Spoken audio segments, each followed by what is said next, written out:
I do think the mentality that was kind of pushed into us from an early age was be out there if at all possible. You got to get out there. Like, everybody's counting on you. All eyes are on you. If you're not out there, they're going to think you're soft or you're letting the team down. As a player, we only think about us and we only think about the moment. Nobody really knows what you're dealing with. You know, you're the only one that really knows, okay, am I healthy? Do I feel normal?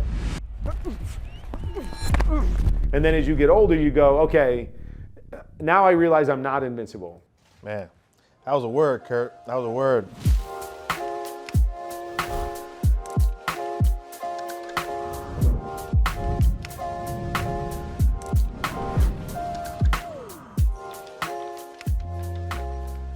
Today, we're honored to sit down with Kurt Warner, whose journey to the NFL was anything but conventional.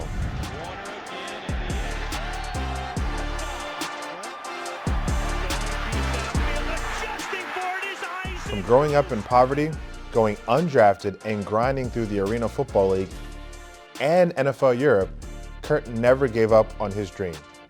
Despite early setbacks and injuries, he became a Super Bowl champion, Super Bowl MVP, and Hall of Fame quarterback.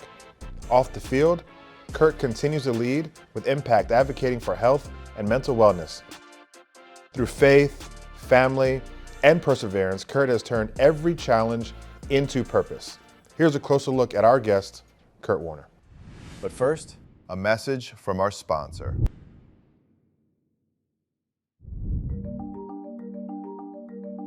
I'm Kurt Warner, and I am from Cedar Rapids, Iowa.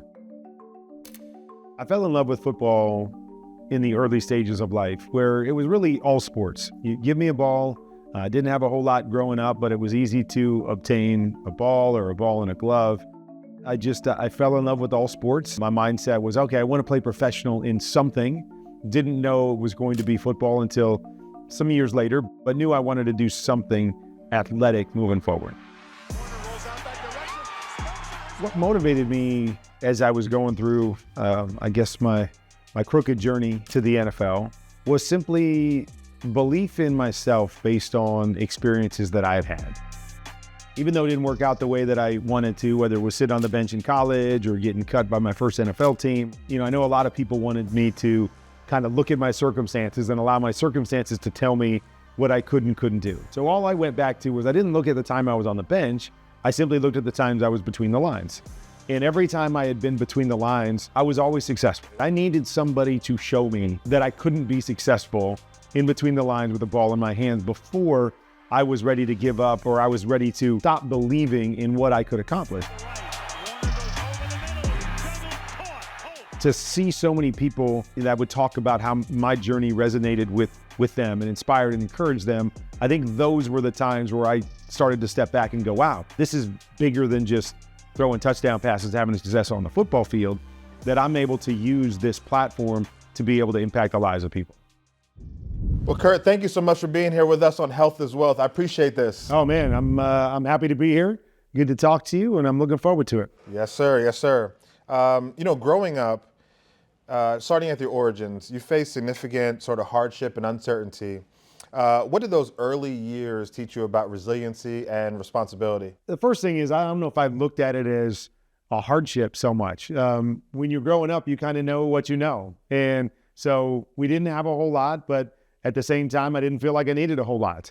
It was a simple life, had the things that I needed. I was huge into sports. It was easy to get a football or a basketball or a soccer ball. And that's kind of all me and my brother needed and all I needed growing up. And so I think it gave you an appreciation for the simple things in life, and that you don't need a whole lot to make a life, to be happy, to enjoy where you're at. And I think that's maybe the biggest thing that I carried with me, moving forward was it was never really about stuff. It was about the people, and it was about, enjoying the situation and the place you were in. And growing up in Iowa, I think I was around a lot of really good people, not just great parents that had great values, but just that Midwest way of life was about hard work, was about valuing things like integrity and character. And those were the things that I took out of my upbringing that I think have guided me along the way. When football wasn't opening doors right away for you, and you did go undrafted. What kept you believing that that wasn't the end story for you, that there was more to the Kurt Warner story? I just always believe that, we always fall back on our experiences. And, as I've gone through my journey, and, one of the adages in our family is that we're never going to let our circumstances define us, because most of us find ourselves in circumstances at some point we don't want to be in, circumstances maybe we don't know exactly how we're going to get out of them at a particular time, or circumstances that could easily define us and tell us, oh, because you're here, you can't do this or you can't do that. And for me, my experiences playing football always told me one thing. And it told me that when I had a ball in my hands and I was between the lines, I was successful.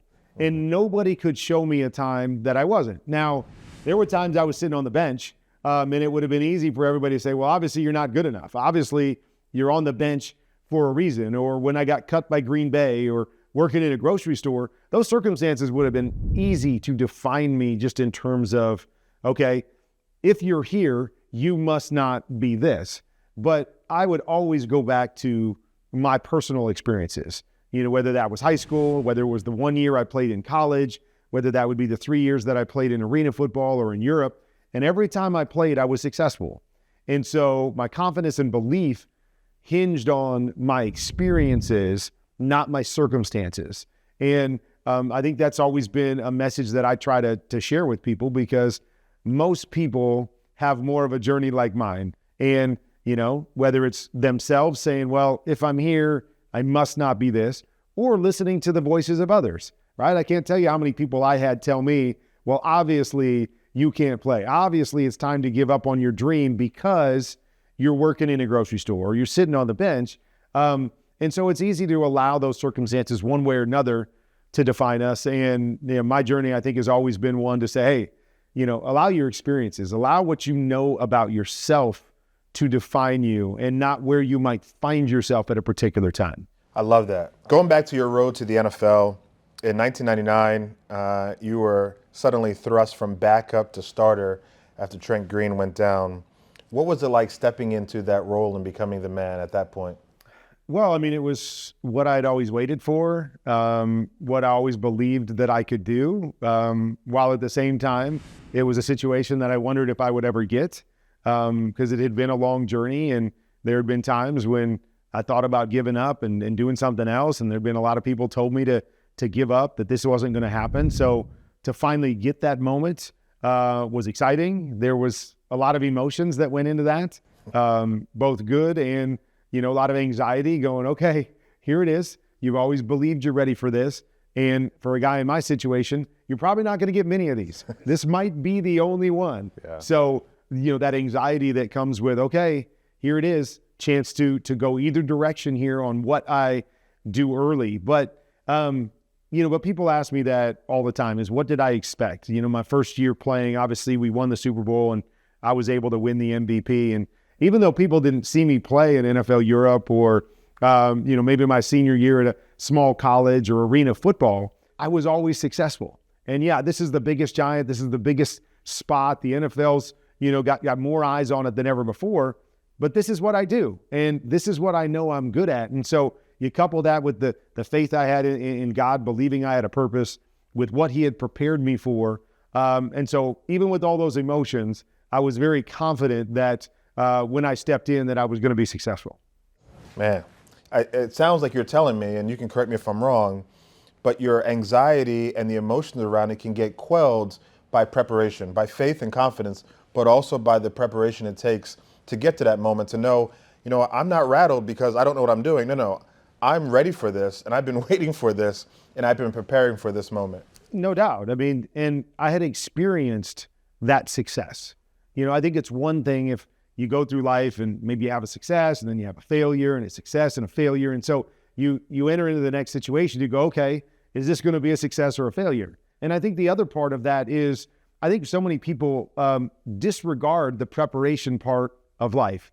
I don't want to go through the preparation. Like, I didn't want to play arena football. I didn't want to play in Europe. I wanted to go straight to the NFL. I didn't want to have to prepare to get ready for that. But after going through it and looking back, I'm like, gosh, I am so thankful for the preparation period. You know, it's funny. I got cut by my first NFL team in Green Bay. And so when I went to Green Bay, Brett Favre was there and Mark Brunell and Ty Detmer, you know, this great group of quarterbacks that had so much success. And so I get cut from Green Bay and, you know, one part of me, I go from Green Bay to a grocery store. So one part of me is like, oh my gosh, you know, I'm this close to my dream and now I couldn't be further from my dream. And, you know, it could have been something that shattered me and all of those things. And so I go on and do my deal and end up playing 12 years in the NFL and, you know, ended up retiring in 2009. The funny thing is Brett Favre, from the time I was with him in 1994 till 2009, didn't miss a single start in the National Football League. And so when I look back now, I think, had I even made it with the Green Bay Packers, I would have never stepped foot on a field. It's true. Because this guy in front of me never missed a single start in that entire time. And so it's amazing how if you can step back and you can see the other side of it, you realize how certain things maybe played in your favor in the long run, when in the moment you didn't think that that's what it was going to be about. And so for me, that preparation period of doing the things that I did really shaped, I think, who I was, not only as a player, playing a lot of football in those other leagues, but also as a person going through those things. So when I was thrust into the spotlight in 99 and had success early, I was able to handle that success, handle it as a player, but more importantly, handle it as a person and not let that take me or sway me or you know, throw me in another direction and make me become somebody that I didn't want to become. And so now, no matter what I'm doing, I welcome the preparation part of it. Like, yes, we would all like to fall into everything and be great at it, but I welcome the preparation period because that preparation is, to me, the foundation of when you are thrust into these moments, the belief that, oh, I'm going to be successful. I've been here, I've done it, I'm prepared for this, now let's go.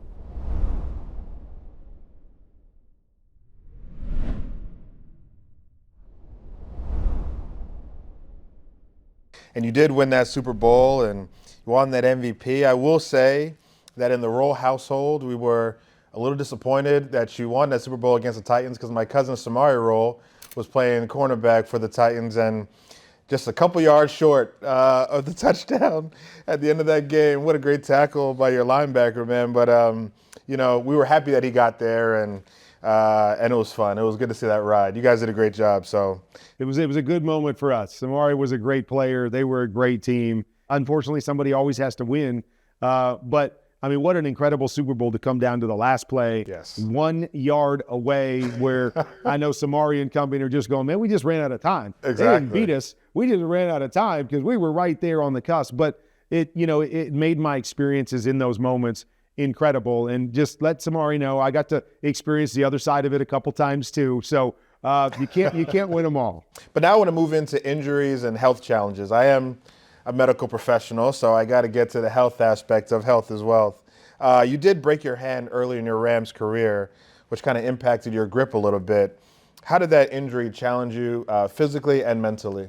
Well, I mean, first physically, I was very fortunate through my career to not suffer a lot of, really, high-level injuries, things that would keep me out for a long period of time. But the frustrating part was a number of my injuries would come to my right hand. So as a quarterback, it's like, man, you sprain an ankle, I can probably still play. But when you do something to your hand, and specifically your throwing hand, and not able to play, it was always frustrating. And especially like through a broken bone. Like you have a broken bone, it's a broken bone. Like there's not a whole lot you can do to work through that quicker than you want to. And so, the physical challenges were kind of what they were, but I would say the mental challenges were probably the hardest part is, being able to manage those injuries and one, to be out there with your guys and, the mental of, okay, when do I get back? When do I push this envelope? Because as well as I do in the sport of football, it was always the tough guy sport. How quickly can you get back out there? How many injuries can you play with type of thing? And so balancing that mentality of wanting to be out there, wanting to compete, while at the same time making sure that I was taking care of myself, but also doing the right thing by my team in making sure that I could play at the level I needed to so my team could be successful when my mind was always telling me, play, find a way, get on the field, doesn't matter, be a tough guy, that sort of thing. So it was always a wrestling match to go through those moments, in the midst of a season when you want to be out there with your guys and you want to battle through it to figure out, okay, what's the right thing to do for me personally, but also, for the big picture and for our team as well. Definitely. And, you know this incredibly well also. You never want the label of being soft, right? Right. Or the label of sort of trying to avoid the contact or avoid playing because of an injury or something like that. Even, guys may not know the extent of your injury, but that sort of label, that moniker is almost like a scarlet letter when it comes to a very machismo, alpha sort of environment and culture that exists in football. And so that's the challenge. I guess the thing that I wanted to ask you, which kind of, you spoke to it a little bit, but if you could dive in just a little bit deeper is I think typically medical professionals, doctors, nurses, PAs, we are some of the worst patients. Athletes are also some of the worst patients too. I happen to have been both in my life at some point. How did you take to the doctor's instructions to maybe, relax a little bit, do a little rehab here? Here's the treatment plan that we have for you. How did you take to it? It was always hard because, I do think the mentality that was kind of pushed into us from an early age was be out there if at all possible. Like, be tough, fight through it. Your team needs you, all of those different things. And so that was always, I think, on one side of your brain. You see the movies where you got the angel and the devil on your shoulders. And I think those situations were very much like that. The medical professionals like, okay, here's the situation, here's what you got to do. We need you healthy. You got to take some time. And then the devil, like, you got to get out there. Like, everybody's counting on you. All eyes are on you. If you're not out there, they're going to think you're soft or you're letting the team down. And so it was always a balancing act. I think the beauty for me is that I got to go through this entire journey with my beautiful wife Brenda. And she was a nurse and had gone through nursing school. And so she was always, she was that other angel on my shoulder. I had a couple on this side where she was always like, what are you doing? What are you thinking? Like, why are you pushing this? And let's be smart. So she was always there, I think, to be a little bit more of my conscience. Yeah. As a player, we only think about us and we only think about the moment. And she was always looking at the bigger picture of, what's this going to mean moving forward? And I think specifically with a couple of the concussions that I faced is that's another one where nobody really knows what you're dealing with. You're the only one that really knows, okay, am I healthy? Do I feel normal? And so she was always my conscious of going, let's think about this big picture. When you're 21, 22, you're young, you're in it, you're like, oh my gosh, I'm going to do this forever. And I am invincible. Yeah. And then as you get older, you go, okay, now I realize I'm not invincible. And now I'm starting to live as much for what's after football as I am for what's in football. And it's just too bad we all couldn't have that perspective earlier. But I think I learned and grew and became better at that as I aged in my career. Man, shout out to your wife, Brenda, for seeing your blind spots and motivating you, man. That's amazing to have a partner like that. It's awesome. My wife's a pediatric dentist, so she tells me about my teeth hygiene all the time and that I need to brush my teeth and floss more. So I listen to her, sometimes begrudgingly, but I do. But later in life, you've spoken about managing high cholesterol and prioritizing heart health.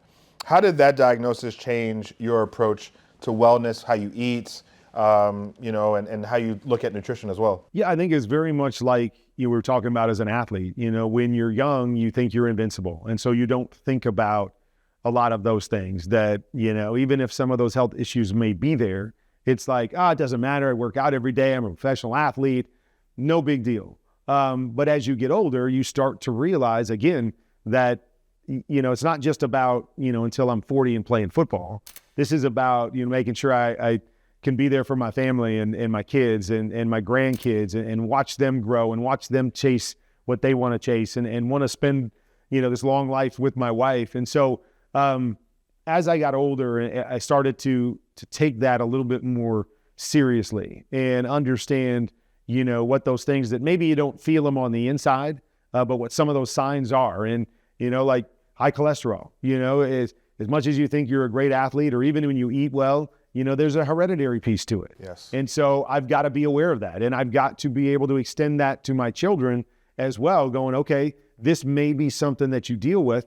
Here's what I did. Here's how I took advantage of the different situations and the different knowledge that I had to make sure that I could live a long life.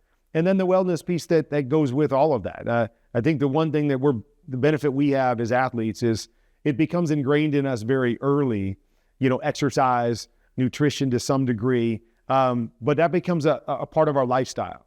And that's really, as I've gotten older, something that I've made sure is a part of my regimen every single day, is that I'm thinking of those things and I'm conscious of those different things that are going to allow me to live my best life for a long time. And to hear that from a Hall of Fame, Super Bowl winning, phenomenal athlete, to hear that level of vulnerability and openness around your own health and prioritizing it, I think that can go a long way for our viewers. So viewers, listen up, because that is amazing, right? I mean, you think about people who are dealing with high cholesterol, hypertension, diabetes, the big influx of the GLP-1s, right? The Ozempics, everyone's wanting to get sort of slim quickly.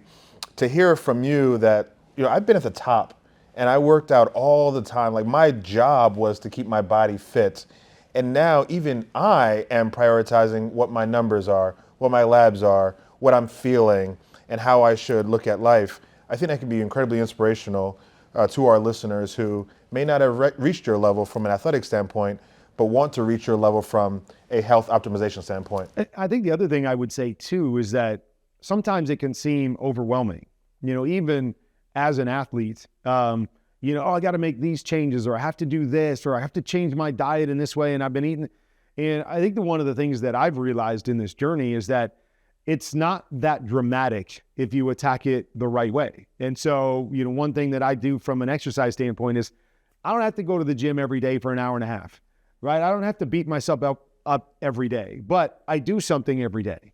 Whether that's going out walking, whether that's 15 minutes while I'm watching a game, I'll do some cardio or I'll do some stretching. And then the same with the diet, is that it's finding ways to change the diet to fit things that I will do, right? Because I think we both know the worst thing we can do is try to go all in on something that is not sustainable. Yeah. And so it's finding that balance that we can live by, and those parameters we can live by that help us to reach our goals, but also give us the physical and mental well-being that we need. That's awesome.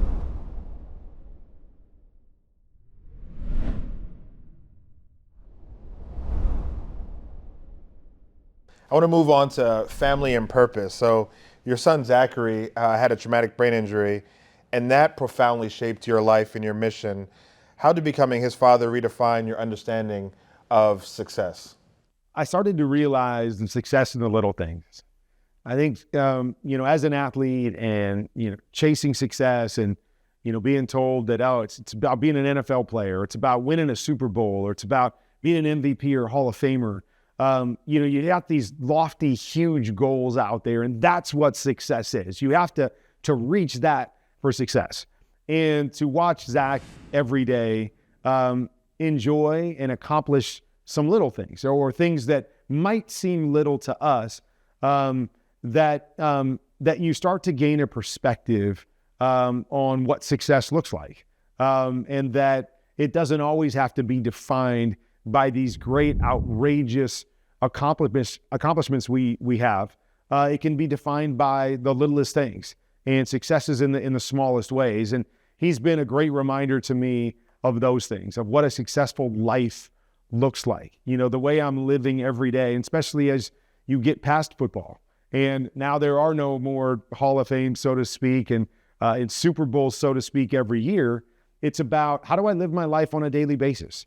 That's fantastic. The purpose of life and finding that meaning of those small, as you mentioned, joys, those sort of incremental sort of additions of small wins, just as you mentioned earlier, lead to sort of big swings of emotion, of feeling success, of feeling that accomplishment.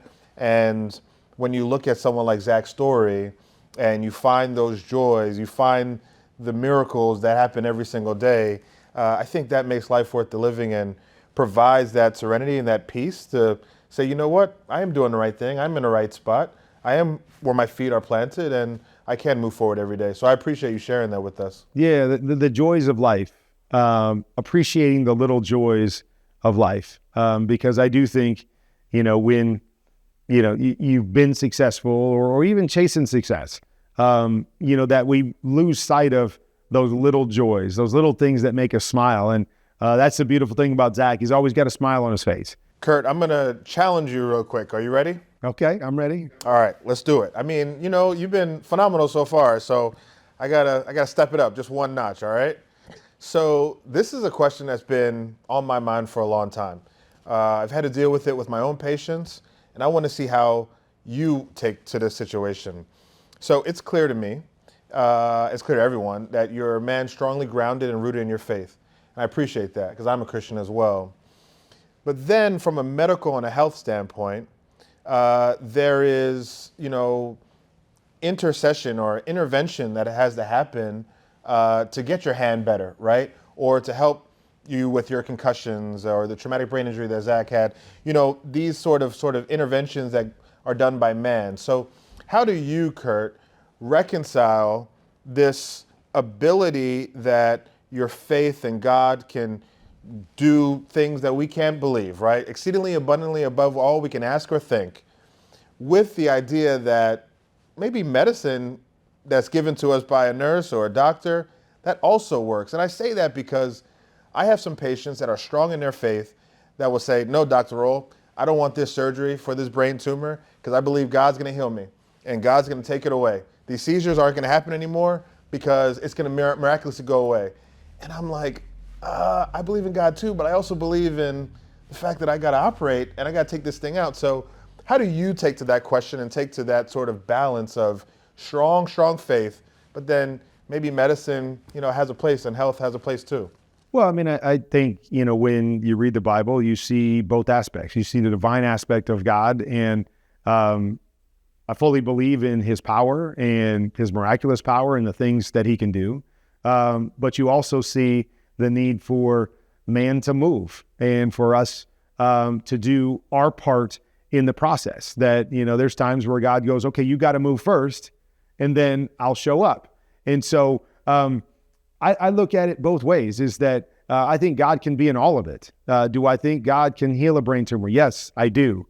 But do I also believe God can place the right people and the right circumstances and the right medicines and using the incredible things that he created to develop a way in which he can heal us through the means of other people? And so I think God is in the midst of all of it. And I wish I could tell you how it works all the time and when he shows up one way versus another way. I can't. And I know that can be a struggle because I want to believe that he's always going to show up miraculously for me as well. But I think sometimes we've got to step back and go, the miracle may come in a different form. Just like I look at my journey. I do think God, ordained my journey. And when I had laid it out, this was the journey. This was how it was going to work out. This step after this step. Well, it worked out like this over here.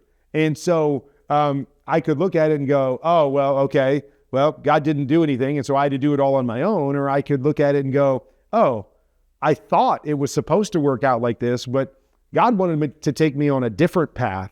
And there's reasons and perspective and experiences that I gained on that other path that I believe God's used for greater good than it would have if it was this cool, miraculous path, so to speak, where everything played out. And so, I think we both know, that God shows up in different ways, different people, different times. And I think for me, it's always just trying to stay open to what God wants to use in this moment. Oof. You crushed that one. You did it. You did it. You did it. I appreciate it. That was good. I thought I was going to have you fumble a little bit there. That was not a fumble. That was a touchdown, my brother. So I appreciate it.